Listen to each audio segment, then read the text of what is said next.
ভারতের পশ্চিমবঙ্গ রাজ্যের কলকাতার নেতাজি সুভাষচন্দ্র বসু আন্তর্জাতিক বিমানবন্দরে অগ্নিকাণ্ডের ঘটনা ঘটেছে। স্থানীয় সময় বুধবার সকালের দিকে বিমানবন্দরের একটি অংশে নির্মাণ কাজ চলাকালীন এই অগ্নিকাণ্ড ঘটে। ভারতীয় সংবাদ মাধ্যম জানিয়েছে, নেতাজি সুভাষচন্দ্র বসু আন্তর্জাতিক বিমানবন্দরের কনভেয়র বেল্টের কাছে অগ্নিকাণ্ড ঘটেছে। সেখানে নির্মাণ শ্রমিকরা ঝালাইয়ের কাজ করছিলেন। এমন সময় ফুলকি থেকে আগুন ধরে যায়। অগ্নিকাণ্ডে তাৎক্ষণিকভাবে হতাহতের কোনো খবর পাওয়া যায়নি। আরেকটি সূত্র জানিয়েছে, ঝালাইয়ের কাজ চলাকালীন বিমানবন্দরের একটি ফ্লেক্সে আগুন ধরে যায়। এই আগুন বিমানবন্দরের কিছু অংশে ছড়িয়ে পড়ে।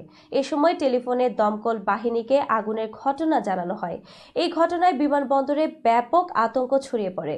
তবে নির্মাণ শ্রমিকদের কয়েক মিনিটের চেষ্টায় আগুন নিয়ন্ত্রণে এসেছে। বিমানবন্দর সূত্র বলছে, বিমানবন্দরের আবর্জনা ফেলার স্থানেও আগুন ছড়িয়ে পড়েছিল। তবে এতে বিমানবন্দরে বিমানের উড্ডয়ন অবতরণে কোনো ব্যাঘাত ঘটেনি।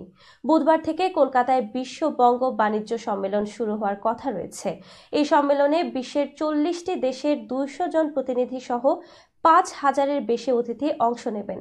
ইতিমধ্যে অতিথিদের অনেকেই কলকাতায় পৌঁছাতে শুরু করেছেন। বিজিবিএস এর অতিথিদের আগমনের মাঝেই বিমানবন্দরে অগ্নিকাণ্ড সেখানে উদ্বেগ তৈরি করেছে।